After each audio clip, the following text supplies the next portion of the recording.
Good evening, ladies and gentlemen. This is the September 8th, 2014. What's going on here? Is that better? Still getting an echo.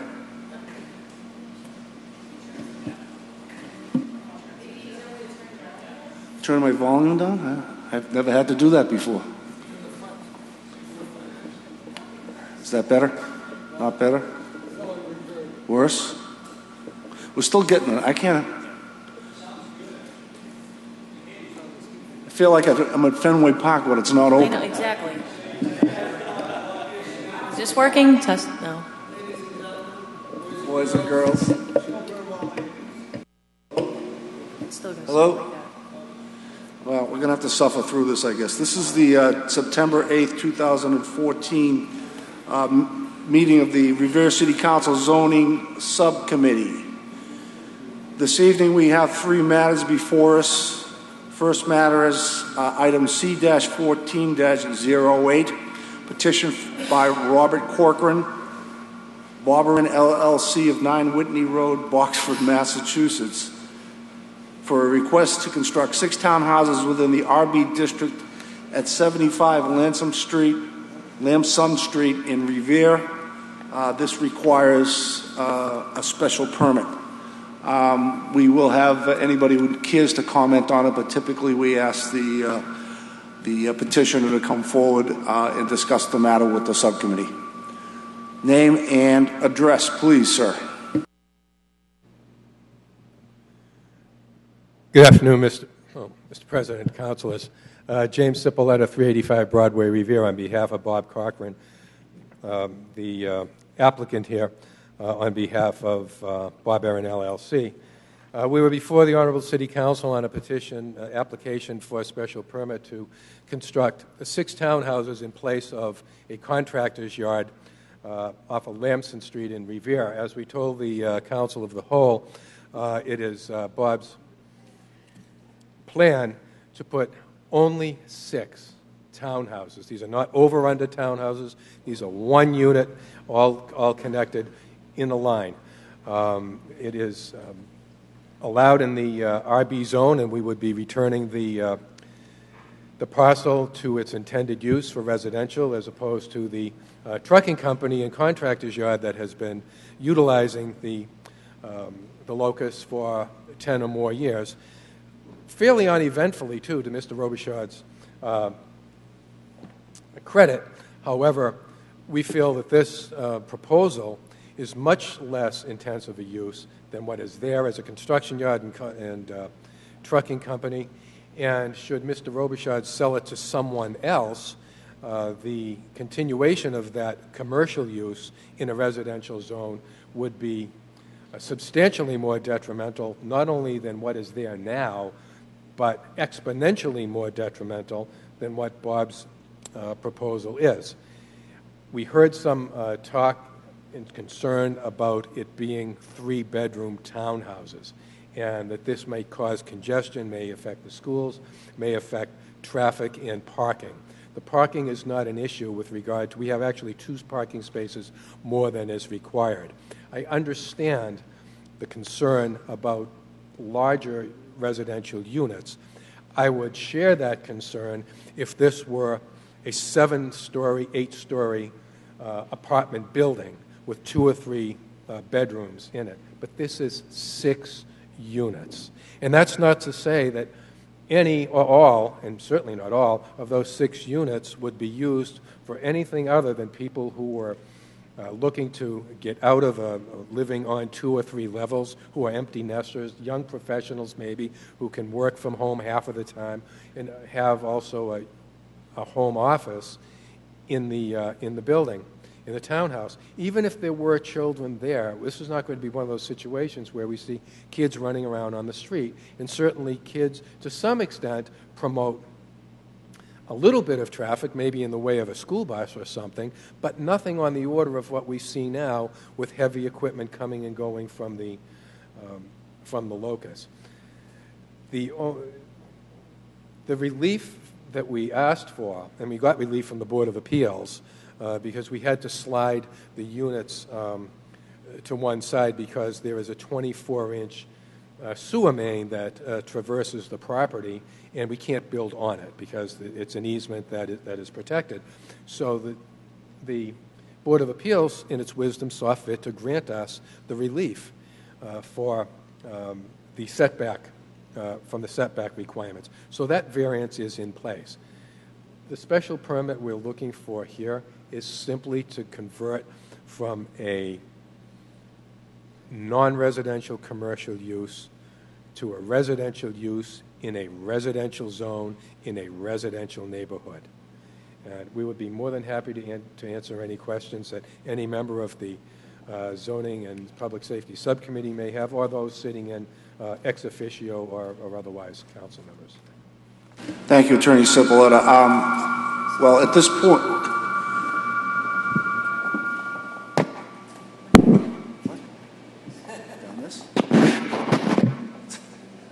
sounds like the building's falling down. At the risk of not being heard, I'll move away. But a couple of things are going on here. My understanding is that we have not yet had a position taken by site plan review. I have not seen one. Yeah. And that's number one, not necessarily in any particular order, but the ward councilor, Councilor Patch, has asked that we keep this in committee for the time being at least. Certainly the lack of a site plan review opinion compels that, but beyond that, I believe the ward council has some concerns that he is trying to iron out with the neighborhood, which is his prerogative, of course.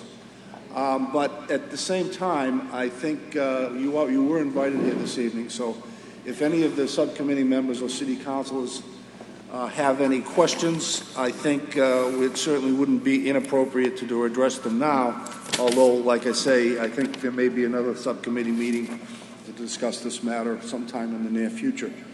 First of all, let me welcome the zoning subcommittee as it's sitting tonight. Councilor Patch, Councilor Penta, Councilor Novoselsky, and Councilor Ganasso are the sitting members of the subcommittee.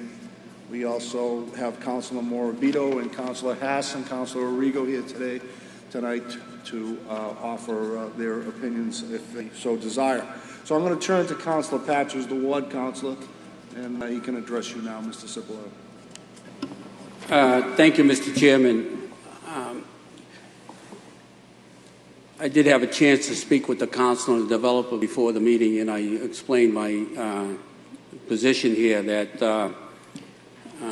I have had several calls from residents, and also I had calls from concerned citizens that don't live in the immediate area that are concerned about 3-bedroom condos, and I also have a concern mainly because of the children that go to school, not play out in the street, but actually we have to pay like $17,000 per student to in the city.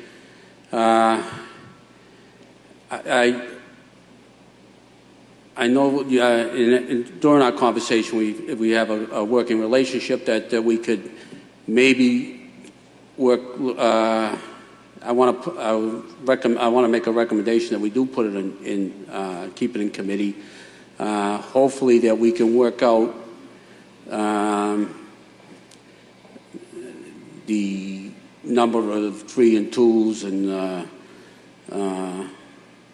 also the main concern down there is parking, and that's not because of this development.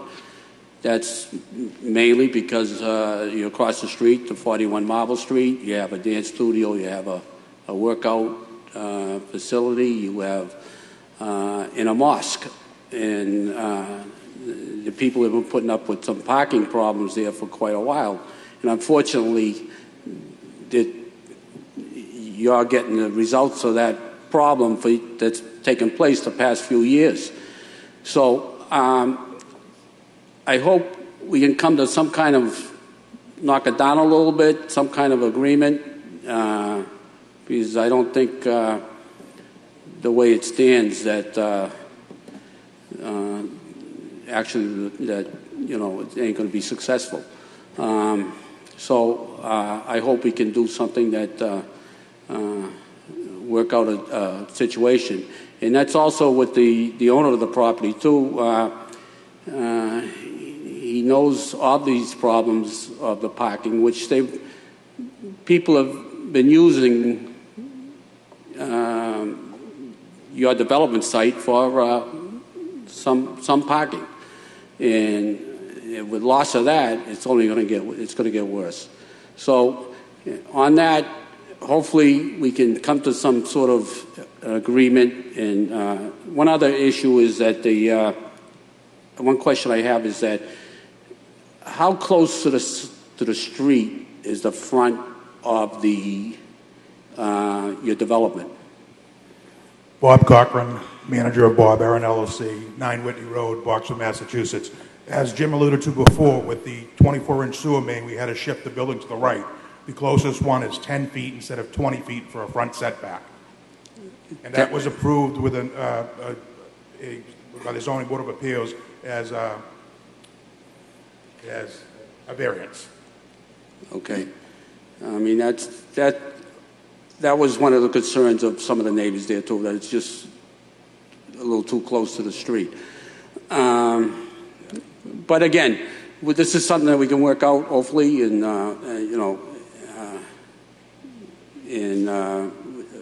Mr. Chairman, if we can, other councilors wish to speak, fine, but I would suggest that we keep in committee. Thank you.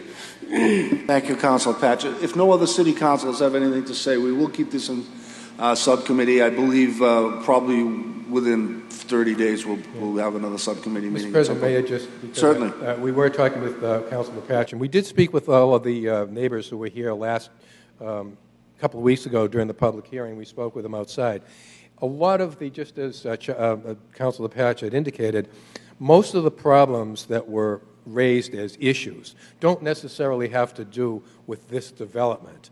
All of the parking is contained on site, so we don't have any parking problems here. I understand that there is some parking saturation that is caused by perhaps the success of some of the other buildings and uses in the area, and those people use what the property that Bob would be buying and developing as overflow parking. But if we deny this residential development because it would be displacing overflow parking from other addresses, then you're rewarding the people who are causing the parking saturation in the residential neighborhood. And just as an equitable issue, I understand it, I get it, I understand that there's a problem, but I don't think, as a matter of fundamental fairness, that flies.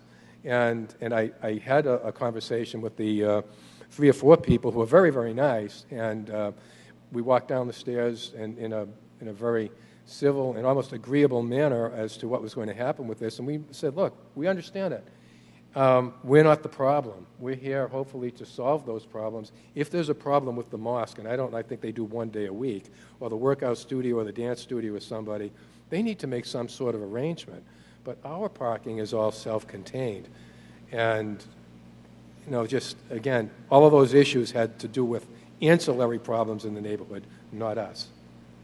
I absolutely agree with you, Councilor. The problems of other businesses and other lots, so to speak, other uses in the neighborhood should not be visited upon this situation. And it's unquestionably an inappropriate reason to not grant this special permit. And I think everybody here knows that, and they absolutely would adhere to that. But Councilor Patch has a further question, I think. Yes, I couldn't agree with you more than I also. The problem is that you're buying the building owner of the property you're buying is the owner of the 41 Marble Street, which is causing the problems. So, and it's not the dance studio it's not the dance studio and it's not the workout police. They're great people. They do a good business. The neighbors love them. The main problem is the mosque. And, I'm trying to be politically correct here. But they should have never, and they never should have allowed it. I know it's hard to deny a church a place, but it was just not an area that the past administration should have put a mosque there. It's a residential area, and it's like, and the problems have been big. I mean, they've been parking in the driveways. They park double park. And it's been going on. The cops have been down there many times, and to address the issue of Mr. Robichaud, I mean, the owner, if he saw down the line that he was going to sell, I mean, he should have been aware that this is a problem. And I also want to say that I think the best for this development is a residential and not a commercial or small industrial business going in there, because the traffic will be worse than what you guys want to do. So I'll leave it at that, Mr. Chairman, and hopefully we can come to a good conclusion. Thank you. Thank you, Councilor Patch. And I'm sure Councilor Patch didn't mean that the problem is the mosque. What he meant was the problem is the traffic and parking issues that have been attendant to the fact that there is a mosque or a facility that attracts a lot of people to that little horseshoe area down there. Right. And again, I'm sure Councilor Patch didn't mean that the problem is the mosque itself.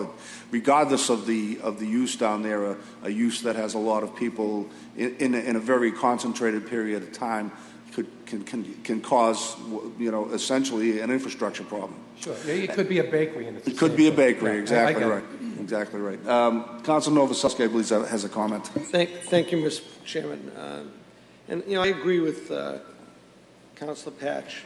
Unfortunately, you guys, your client is a victim here. Okay, that's the way I'm looking at it, because Mr. Robichaud doesn't live in the city. He has two pieces of property across the street from each other. One of these is the building, despite what's in there. But, he's leaving town, or he wants to leave town, and partially. Whether he wants to sell his other building or not, I don't know. But, you're buying a piece of property that has kind of taken over the other piece of property. And now that we're losing that. And now the folks in the neighborhood are going to be overwhelmed even more so because of the loss of this property, which the people at 41 Marble utilized for parking, and now it's not going to be there for anymore. So now the driveways are going to be blocked again. Double parking is going to be blocked to happen again. The fire department's not going to be able to get down, and the police department's going to go down there and tow everybody again. So these folks won't even be able to get into their property based on the parking problems that are being caused by 41 Marble Street. So, I think there has to be some kind of resolution there, and I don't think it's, honestly, it's tough to say. The resolution is you not buying it and not building there. But I know he wants to get what he can out of his properties and get out of Dodge. But similarly, Bob wants to do the development. And I understand that, but now, and he's caught in the middle, and I understand that. But we have to talk about this further. Right. Well, every problem has a solution, so we'll work at it. Thank you, Councilor Novoselsky. And gentlemen, we'll let you know when the hearing is to resume. Indeed. Thank you, Mr. President. Thank you. Next on the agenda is that C-14-08 will remain in subcommittee. C-1409 is our next petition before us. And this is a petition from RLS Realty Investment LLC, 301 Newbury Street, Danvers. This is requesting conversion of a non-conforming commercial use and structure into a two-family residence on Lot 7 at 97 to 99 Centennial Avenue in Revere. And once again, I ask that those who are proposing this, are requesting this, come forward and state your name and your address, please. Good evening. My name is Louis Crone. I'm the attorney for RLS Realty Investment, the applicant in the matter before the council. Thank you. You were before us at the public hearing. To your credit, I have to tell you, you put together a very obvious, especially with these color photos that I don't know if everybody else has had access to them, but we did get the photographs in our packet. These are a little more easier to get the idea of where the property is and what it is, what's going on with it. If you have anything else to add to this, what you've already stated at the public hearing, please feel free to do so at this point. All I'd like to say before the committee is that the project in question is to take an existing non-conforming use and sort of make it less non-conforming, in that it will take a commercial non-conforming use in a residentially zoned district and make it a residential property. Effectively, as you look at the pictures, you'll notice that there's basically two buildings sharing the adjoining wall with a two-family wood structure. The proposition is to make the existing brick structure, convert that into an existing couple of apartment units, a three-bedroom and a one-bedroom apartment. Thank you. Any subcommittee members, first and foremost, and I know Council Novoselsky is the ward councilor in this area. I'm sure he has something to say if he would prefer to wait or... All right, Council Novoselsky. Thank you, Mr. Chairman. Mr. Chairman, I know Jeff Maul, for many, many moons, and his family had two butcher stores on Shirley Ave. So he's been around for a while, and he had asked me what I wanted to see in that building, because he could have been commercial, which it has been for many, many, many years. There was the old brick house gym that was in there once before, and then there was a spa in there after, which was more than a spa that people wanted to know about. But I told him it is a residential neighborhood.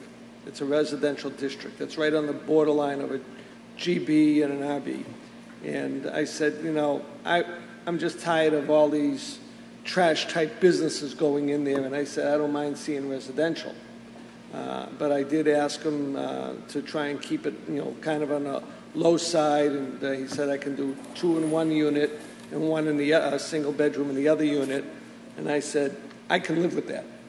And he's already, I've been in the facility upstairs where he already fixed up, and he did a nice job up there.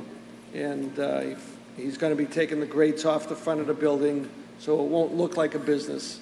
And it's a nice brick building, it's in decent shape. And I have no objections to this, and I didn't get any calls from any of the neighbors objecting to this. And I would hope that the committee can take this out of its business tonight and vote in favor of it for the City Council. Thank you. Thank you, Councilor Novoselsky. Are you suggesting that it was once an alleged house of ill repute? Well, let me put it this way, Mr. Chairman. There was a red light on the front of the building. Do I have to say anymore? All right. Well, enough said with that. Any other city councilors wish to comment on this? Council Penta. Mr. Chairman, I just have one question. Looking at the pictures, the house that this is attached to, does your client own that house also? Or?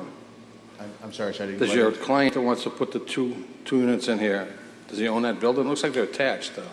They are attached. It's one actual lot, one deed, one property. Right, so same owner and the same. Yes. Okay, that was my question. And you're keeping the building, basically, the foundation the same? The footprint will only change to the extent necessary for a method of ingress or egress to comply with the building code and as the building department, whatever plans they require. But no, effectively, nothing will happen other than some facade work to make it look more residential. No footprint expansion, so to speak, of any significance. Very good. Thank you, Mr. Chairman. Thank you, Council Penta. Presumably, these will be rental units? Yes. Okay. Councilor Ganasso. Mr. Chairman, how many to the petitioner, how many rooms are there going to be in each new unit? In the new construction? Yes. It's drawn up currently as a 3-bedroom and a 1-bedroom. 2 separate units of 3 and 1 bedroom. 3 bedrooms. 3 in one, 1 in the other. Possible plans would be a 2 and a 2. It just sort of depends how it's configured based on what the building department says, because again, we don't intend or want to change the footprint at all if we can avoid it. Okay. Thank you.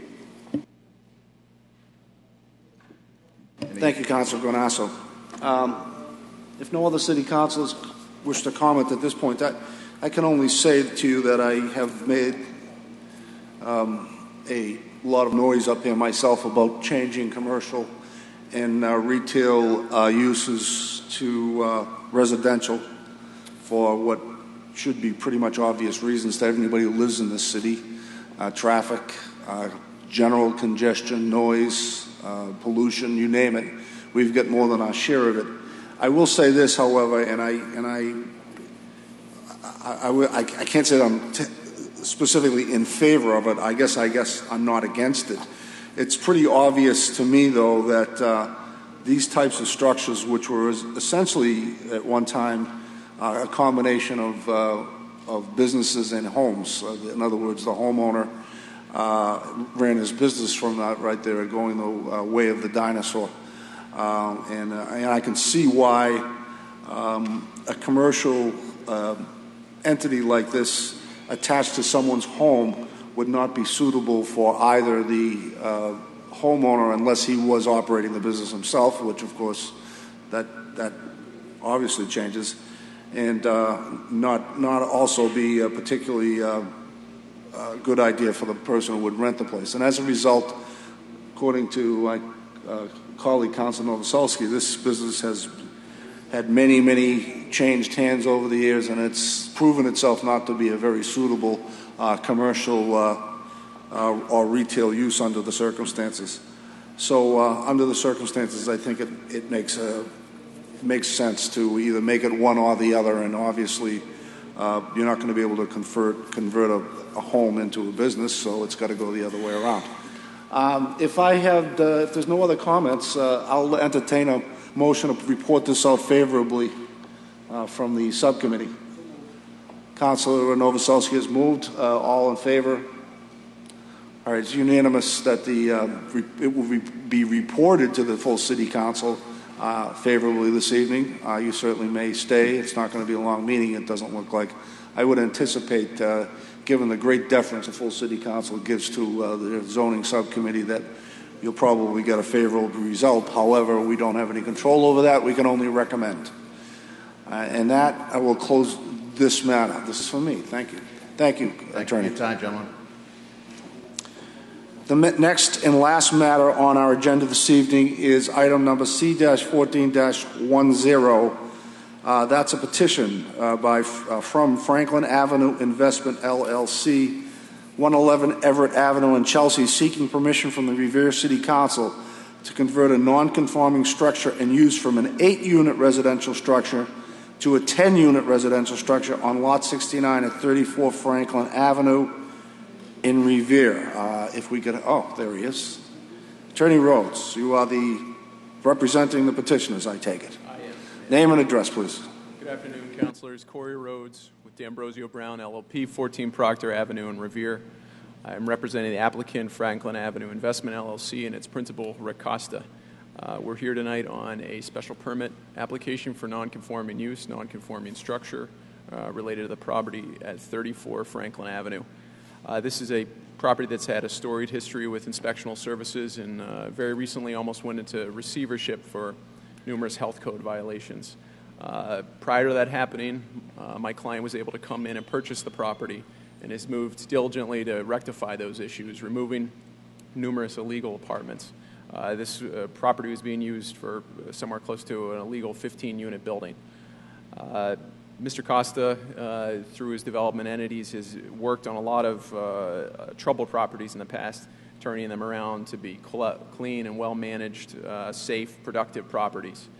Recently took on some properties in the cities of Chelsea that were fire-ravaged and really kind of a bane to the city and has turned those into safe and productive units again. In the city of Revere, across the street even, 10 Yeamans was acquired through one of his companies a couple of years ago, and he's been able to remove a lot of the bad elements in these units and return them to being safe buildings in the city. It's going to often require evicting people, especially there's drug use, drug dealing that happens in a lot of these units, being watchful and managing the properties and putting in costly renovations on properties that were neglected for years by absentee landlords. He takes these properties, holds them for the long term, and returns some of that value to the city. We've been working on this property with its numerous health code violations and getting it rectified to be back in a legal state, and want to bring it to a 10-unit building, and that's why we're here tonight on this special permit. We've been working closely with the city councilor, Ira Novoselsky, on trying to mitigate any potential impacts this property might have. One piece of that, my clients volunteered to convert a vacant property at 30 Highland Street to be a municipal parking lot for area residents. This is going to be covering it in a porous material to allow for appropriate drainage, putting in buffer areas and some landscaping. Not only do we think this is going to mitigate possible impacts from our property, but actually rectify or at least ease some of the long-standing parking issues on Highland Street and Franklin Avenue. And again, this property was used as a 15-unit illegal building, and we're going to be trying to do it as a 10, and that's what we proposed. So in sum, we think moving forward on this as a 10-unit building is with the proposed mitigation, this project can be good for the area and return this troubled property to be clean and well-managed and safe building in the city again. Thank you.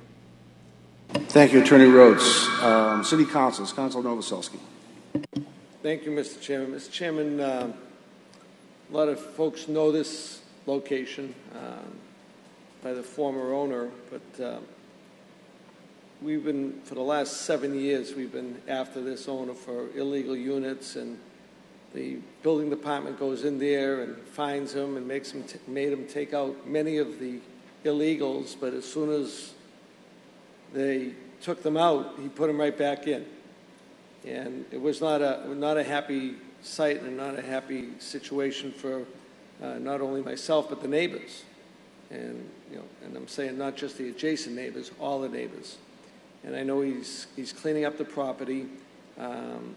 He had 8 units, but 2 of the units were large units, and we could have had 3-bedroom units in there. And that's one thing I don't want to see, is 3-bedroom units as least as possible. So anybody that comes to me now and they want to do something with 3 bedrooms, I tell them no. He says, you want to make it 2, I can live with a 2, but not with a 3. And this is what would have happened here. So I can live with the 10. He has parking around the building. This offer that he has made is city property that he will be developing for us, putting trees in and developing a nice surrounding area with trees and mulch and stuff like that. So I think it'll be able to get a lot of people off the road at certain times, especially on street sweeping day, because people won't have their cars towed. But I've already noticed that he's been doing work in there. He's putting in a fire escape in part of the a roundabout fire escape for the upstairs to get people out quicker, and he's already started cleaning up the property. You can see the difference, and I know he's been getting a lot of people out with evictions. So at this point, I would say, I can live with this. I can live with his agreement on the parking lot across the street, and he has already done work in my neighborhood, on Highland Street, and he's purchased property on Thornton Street, which is totally dilapidated, and that I've been complaining about the building for 4 years, and finally something is being done with it, and I look forward to working with Mr. Costa and making my neighborhood a better place to live. So I would ask that the committee come out favorably, and when it comes out to the city council, that we vote in favor of it. Thank you. Thank you, Councilor Novoselsky. Councilor Guanasso. Thank you, Mr. Chairman. It certainly looks like the ward councilor has put a lot of attention into working with the development, and I pay attention to the wording from the councilor from Ward 2 based on the fact that I know he does his homework, he researches it and puts some thought into the process. Obviously, the mitigation for this new development and the offering of parking space for anybody is a wonderful thing for our community, especially if you're going to beautify the parking area, and with the proper drainage and certainly greenage around it. So I think it's a good thing for Ward 2, and I compliment the council from Ward 2 for working so well with you, Attorney Rhodes, because that's what we need to do. We need more of this. Thank you, Mr. Chairman. Thank you, Councilor Guanasso. Councilor Penta. Thank you, Mr. Chairman. Just a question. The lot that's across the street, how many parking spaces are going to be in that lot?